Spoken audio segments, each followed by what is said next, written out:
and this sort of stuff, but yeah, knowing how as software developer do things, not sure I want any of that inside my body. And good luck with it. Yeah. And well, the fact that it's becoming quite the norm in cars as well is where we can see the beginning of the impact of and how important software engineering becomes to be. Well, it always been, but Yeah, you didn't I have think that physical link before quite. I agree. I think we're gonna have time to talk about this maybe later, but Yes, that's true. but That's yeah, true. it's yeah. not always good to try and put as much software and electronics in, which unfortunately seems to be kind of the trend right now. Yes. You alive? Need your Okay, What's the mission? You've just got like all the data from the USB key in your head, and you know exactly. I go who to to my. talk to, where to go. I'm just gonna go to my desk, chill a bit, just have a look through the files and everything. Kind of looks like your own setup, doesn't it? Okay, now I feel like I'm in the game. Inception. All right, a little boost. What Let's is say that? it's a shot of cafe. Okay, it's an espresso. Pick up the I car. see. But there's a lot as well of medical enablers because now like everything, like quite everything of your body is a bit like external. So like you can get an arm from Arasaka, you can get an arm from Militech or something like that. Okay. Even the usage of like, well, let's call it how it is. It's clearly drugs from right now, but it's not in Cyberpunk. It's like enablers, which it's a strange way to put it, but it's democratized. Okay. Interesting. Okay, let's just. Do you think it's done more bad or good in this world? We'll see. We'll see. I'm not so sure. Yeah, I don't think we'll have the time today to go through this, but because you have, coffee. You put a strange USB key in your head. I do have. I do sometimes, just to check if it's working. But we'll see later in the game that some people lose their mind with like. So okay, it's not quite the same game, but Deus Ex Human Revolution tackles this quite well as well, regarding human transformation, and they tackle this with you need to take a pill to make you deal with the transformation properly. However, at some point there's a shortage of this drug, and that's where everything gets crazy. And I don't know where I was going with this story actually. Well, what was the topic? It's about like the impact, whether it's rather positive or negative, that people have access to these sort of yes answers. Well, it's clearly negative. Like, well, it's always a trade-off, right? Like, if there's no side effect, well, I don't know. Why not? I'm guessing again, like one of the issues is that if the supply is controlled by a private company or the private sector, and they have all the agency they need to increase prices or create a crisis, that's not ideal. Well, yeah, now you say that, even if there's no side effect, it's even problematic because everyone will rely on it. Even though it's not an actual physical dependence, it would be kind of a society dependence, because without that, you don't perform as well. So then, it's a bit of, oh, nice. First time in the chat, welcome. Oh, nice. And now we're just gonna take a little trip through Night City. Or is that like a cab or is it public transport? Destination. It's a cab. Disease bar. Okay. It's a cab No. controlled by an AI. And we're just gonna have a little drink, of Have a course. drink. With moderation, obviously. Nice. I could have a drink now. I could use one. Me too. I start to be a bit hot. Okay, let's switch on the news. It's quite interesting as well what's happening on the news. The European Space Council screeched to a grisly halt following a failure in a neural stabilization system. 5 European Space Council members are dead, while 3 remain in critical condition. Authorities are still looking into what might have caused this shocking incident. Oh, it was an The accident. council members Yeah. were all wearing Biotechnica Oh, provided I devices. missed that part. The corporation's representatives have, as yet, refused to comment. So they said. So is Biotechnica one of the devices that the company produce? Actually, it's not Arasaka. It's Oh, it's it's a like their concurrent. competitors? Yeah, Obviously, yeah. which is a master coup. We weren't scheduled to connect until The life coach calling us because we had a peak of stress as well. Oh, so he's getting information about your vitals and health data. Exactly. Ah. So no, How do you feel about that? Because I feel like this is, we were talking about faces and spyware, but I feel like health data sometimes, I mean, people buy Fitbit devices or Apple Watch to monitor some of their health data. What do you feel? How do you feel about that? Like, what do you think? Well, I'm a bit control. I don't know. I struggle a bit on this topic because, well, I'm wearing a Garmin watch which sends data to Garmin data centers regarding my health, regarding like how much I've moved, and Yeah. well, there's a GPS tracker as well, so they know where I went as well, which freaked me out on Google because they show it back to you, but Garmin doesn't. Garmin doesn't. It only shows Oh, it wow. back to you when you do an activity. So find a spot. It- And is how? And have you gone through like I'm sure you haven't. No, but I don't do this, but you haven't gone through the privacy policy to see whether or not they're keeping it or doing anything with that. I'm sadly one of those that accept. It's fine. I am one of those. I think the only people I know who read the privacy policy are the lawyers at Privacy International. Well, I'm glad they are there because if not, we would be screwed, to be fair. And hello, Madame Latin, welcome. Thanks for the lurk. But yeah, I struggle a bit with No, it but because the data is quite good as well. That's the problem as well. You get dependent on the data. Well, not dependent, but it gets like a bit addictive. Like more data you have, and the more interested you get, and then Yeah. it's quite a vicious circle that you get. No. I think it's totally normal. The thing is like we're not as an organization anti-tech. Like tech can do a lot of cool stuff. Like everything we're doing right now is enabled by tech. Yeah, that's true. There's That's a lot true. of super cool stuff, and like it has helped us, as species to do like really amazing things. I think like the issue. Oh wow. No, it's okay. It's okay. Just don't mind me. No, fine. it's fine. I'll let you deal with it. You're okay. a big boy. It's done. But yeah, no, I know. I think what's interesting is like kind of the sort of the lack of choice that we have these days. It's like if you want to enjoy this sort of data and be able to wear this sort of stuff, you're kind of entering in a deal where you don't really know all the parameters in a sense. It's like, oh, you're buying a watch, you're gonna get some interesting data, and you've paid for the watch, so you're thinking, okay, I've done my part of the contract, now I'm gonna receive the service in exchange.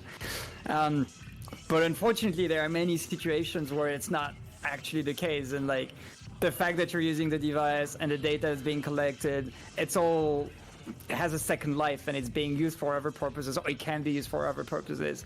And I agree, like it kind of sucks to be in this situation where like I I mean, you don't really have a choice. If you want to be enjoying this, which, I mean, it's kind of legitimate that everybody wants to enjoy a bit of the cool stuff that we come up with. Yeah, you have no choice but to just keep the entire privacy policy, click agree, and like you're saying, it's hopefully there are a few organizations out there, like few people that challenge that. I mean, in a sense, I don't know if you know about the GDPR, the Global Data Protection Regulation. That was like a body of regulation that was passed in 2018 by the EU. And it's kind of, it was a body of text to catch up with that. It was like, all right, more and more companies are using personal data for a variety of reasons and to do all sort of stuff. We've got to put limits to that because tech is cool and yeah, developing new products is cool, but we got to make sure that the companies don't abuse whatever they're getting out of it. Because yeah, we've entered the age of digital, and there's a lot of value in all of this data. Yeah, that's the point, because it feels like more you get into tech, and I don't know, the more you're kind of like giving away your soul, which I don't know. It's a bit like that. Like it's like, okay, I want to share stuff with my family on social network or stuff like that. Then, well, I'm a bit drifting to actually wearables, but it's a bit the same. You're sharing data to a website or something like that, and yeah, you just want to I don't know. It's where it gets vicious, because you just want to share stuff with people, and then actually all this shared stuff are accumulated and being used against you, and you don't really know about it. And yeah, that's where work is really important, because I don't know, we only see the benefit, and that's the only thing that's advertised as well, which is, I don't know. It's a double-edged sword, I guess. I will never know. No, definitely. No, and it's really, it's like you're saying, most of the time you don't necessarily know about it, you're not aware of it, and like a lot of the things we fight for is, especially when it comes to this sort of stuff, is privacy by design. So when you're using a social media, you would expect as a user that, you know, only data, the only data collected and used is the one for the product to function. Like if you've got a smartwatch, you just want your health data to be collected, processed when you're using it. And you know, if you want to have access to it later, then maybe you can agree for it to be stored and accessible. But it's really about like all this other data, say the metadata, or like how it can it can be used for other purposes. So one thing that's kind of related and interesting is Google acquired Fitbit about a year ago, and we tried to fight with competition authority against this merger, which eventually proceeded. But our idea was basically that, is like Google have their hands on a load of data, and right now Fitbit as a company only has interest maybe in providing you with, you know, health data and help you with whatever activity you're doing in your health. If a company like Google, who has other interests, and especially Google is like the biggest advertising company in the world right now, they might start using this for advertising. And Google is also owned by Alphabet, who has many labs dedicated to health, including they have a company that wants to provide health insurance. They have an entire company dedicated to, you know, beating death and making us immortal. And then you start asking the question, all right, so is my Fitbit data is going to be used in all that? Am I going to start see advertising in my Gmail account related to the run I had this morning? And it's not like you're going to be warned, because it's all in the fine print of the privacy policy and nobody reads. Yeah. So yeah, that's why usually we default on privacy by default. Just build something that is using what's required to function, and don't try to get as much as possible to use it for our purpose. And well, that's where it gets tricky as well, because even if you read the fine print, you're going to be, okay, all the data is like accumulated by Fitbit. But what you need to know is all the history as well of Fitbit, because if you don't know that it's acquired by Google, and then you don't actually check what Google is doing, it's like, I don't know, it's like you can even dig, but I don't know, you need the whole context to actually understand what's gonna happen with that data, which is really tricky. Like not everyone can do that. Yeah. And to be fair, like another big part of our approach is that the onus, it shouldn't be on people to find out this sort of stuff. Like it shouldn't be on you or like everybody in this chat to do all the research and find out what's going on. Like this shouldn't even happen in the first place. Like what what in the hell makes normal that you go on a social media website just to post stuff and share with your family or message friends, and this company is actually tracking you all over the web and building a profile on you and selling it to advertisers. Like what the hell?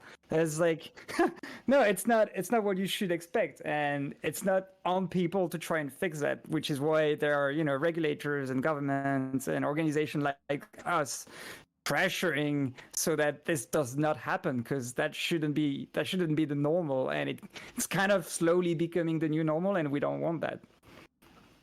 Totally agree. And there's a really good point raised by Doajou. Most of the time you don't even have a choice whether you want to accept the rules or not. So imagine you even get a device that you want to use and you really disagree with the usage of that data. You can't even use the device because you don't accept terms of conditions. So it's it is a tricky situation, and again that's like what we're fighting against. This is, we want sane default, we want privacy by default, this applies to so many industry that it's hard to give one example, but as a principle, we're against this sort of locking people in. You either give up your privacy and enjoy something, or you can have access to it. And it's like specifically true when you're talking about social media or a website like LinkedIn, this sort of stuff. It's almost mandatory these days to be on some of this website and have like an internet presence. But how much you're giving in exchange, it doesn't seem fair. It doesn't seem like it should be working that way. Yes, I agree. I totally agree. I'm a big fan of sharing my physical activities on Strava, and then Dukune had a little look and literally pinpoint where I was living, and that's where I started to sweat about. Actually, I thought I was like an advanced user of the IT services, and then I just got docs with my own. Well, it's my own choice to share that to people, just showing like where I run and stuff. Yeah. And actually, that's actually I say me, but as well it happened to U.S. military forces. Yes. So yeah, yes, I was about to raise that. Yeah, like an entire U.S. military base was identified using Strava data, and I think it happened again recently. I don't know if you're aware of Bellingcat, which is this organization that basically use open source intelligence. So they're only using data that exists out there, like Google Map or satellite images or this sort of stuff. Okay. And they have an entire guides about how you can find out the location of, say a military base or someone using this sort of data. But yeah, it happens. It's hard. Yeah, it's hard. Like I don't know, you might find yourself safe, and then suddenly, bam, name. Well, I don't know. I'm quite present on the internet, so I knew that would happen. Like I'm easily found on the internet. So but yeah, I was not expecting to be so pinpoint. Like I don't know. That's where it gets a bit worrying, because it's a no, go ahead. No. Well, I was just about to say, yeah, it's just worrying that even if you think you're protected, or like you just need one element. It's the same with social network as well. You just need one person to not be so secure that the whole network is compromised. Well, not network, but your identity, basically. Exactly. So yeah, and if it's obviously even harder for streamers and content creators because you're already putting some part of yourself out there on the internet, and it's hard to ensure that you have strong practices in place to protect, say, your real life identity or the rest of your life, basically. So no, it is hard. It's a challenge for sure. Definitely. I totally agree into that. Shall we move on with the game? Yeah, let's get back into the game. Yeah. We haven't done any shooting yet.